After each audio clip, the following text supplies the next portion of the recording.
I don't have a particularly exciting life, but whenever someone asks me for a scary story, this is the one I tell.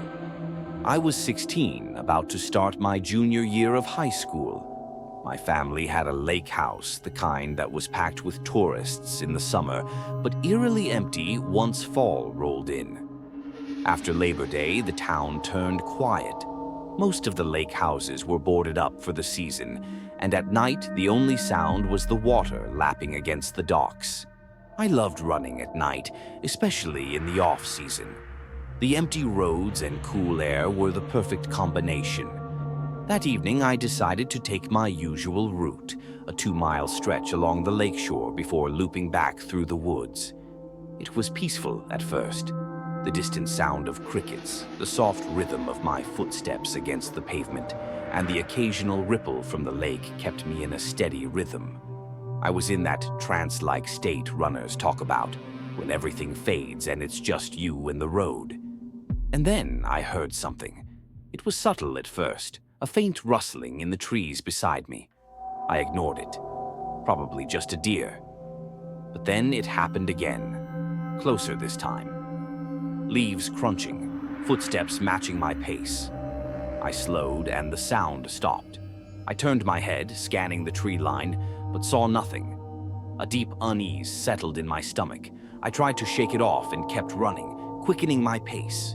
But as soon as I started, so did the footsteps. Only this time they were behind me. I whipped around. Nothing. The road was empty, the trees still. I let out a nervous laugh and told myself I was being paranoid. But just as I turned to keep running, I heard it again. Closer now, heavy, deliberate steps moving toward me. I broke into a sprint, heart hammering against my ribs.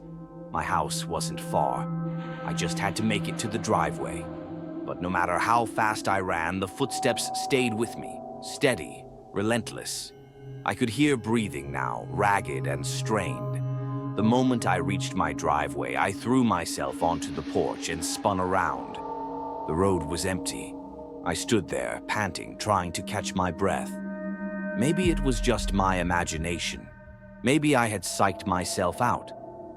I reached for the doorknob when something caught my eye. At the edge of the tree line, barely visible in the darkness, stood a figure. No details, no face, just a silhouette standing completely still, watching me. I bolted inside and locked the door. My parents were asleep, unaware of the sheer terror pumping through me. I peeked through the window, but the figure was gone. For the next few nights, I refused to run. But when I finally convinced myself to go again, I took a different route, avoiding the lake road. A week later, my parents mentioned something strange. They had found wet footprints on the porch one morning. Bare footprints, leading from the woods to the front door, and then disappearing back into the trees. I never ran at night again.